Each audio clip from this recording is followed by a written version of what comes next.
Welcome back to SemScreen. Today, we're digging into a movie that promised to be Disney's next big blockbuster, but ended up as one of Hollywood's most infamous flops, John Carter. This 2012 sci-fi fantasy film seemed to have everything: a massive budget, an experienced director, and a compelling story, adapted from Edgar Rice Burroughs' A Princess of Mars. Yet, instead of launching a new franchise, it tanked so spectacularly that Disney wrote off hundreds of millions in losses. So what went wrong here? Was it the budget, the story, or something deeper? Let's start with the budget. Disney poured a staggering $250 million into making John Carter, and that doesn't include the additional $100 million for marketing. To put it in perspective, the film would have needed around $700 million just to break even. When a movie costs this much, every other aspect needs to work flawlessly to succeed. But here, the high budget only added pressure. And, as we'll see, the film just didn't hit the mark.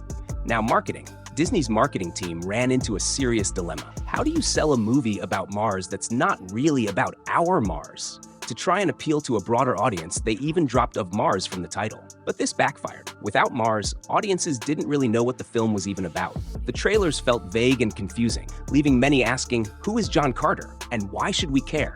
In the end, it was one of those cases where the film's name and message got lost in translation. Then, there was the choice of director and lead. Andrew Stanton, the director behind Finding Nemo and Wall-E, was taking his first swing at live action.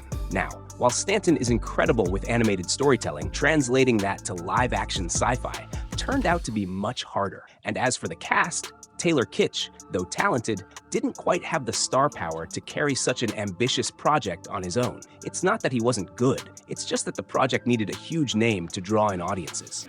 John Carter didn't release in a vacuum. It came out the same weekend as The Lorax, an animated feature with huge appeal, and a slew of other movies followed in the same month. This oversaturation meant John Carter had to fight for attention from the start, but it didn't stand out enough. And with competition this fierce, word of mouth really needed to be positive from the start, which it wasn't. Now, to wrap it up, John Carter was ambitious. Yes, maybe too ambitious for its own good. The film's pacing and story needed a clear vision and a leaner budget, but instead it had to juggle the financial pressure, a vague marketing message, and a release schedule stacked against it. But does it deserve all the criticism? Maybe not. It's visually impressive, with some genuinely interesting sci-fi concepts, and if you're a fan of Burroughs' books, there's still a lot to appreciate here. But as a blockbuster, the ingredients just didn't mix well. So what do you think? Did John Carter deserve its fate at the box office? Or was it unfairly judged? Let us know in the comments below. And if you're interested in more epic Hollywood tales of what went wrong,